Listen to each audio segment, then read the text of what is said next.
Hi everyone, in front of me I've got OnePlus Pad 2 and let me share with you how to reset network preferences on this device. So let's start with opening the settings, and in the left section scroll down to the very bottom to System and Update. Now tap on Backup and Reset and tap on Reset Device.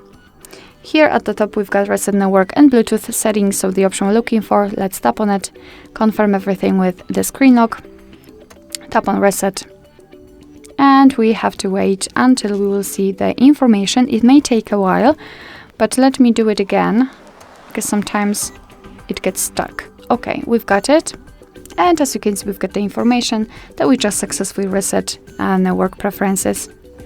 Alright, so that will be all. Thank you so much for watching. I hope that this video was helpful, and if it was, please hit the subscribe button and leave the thumbs up.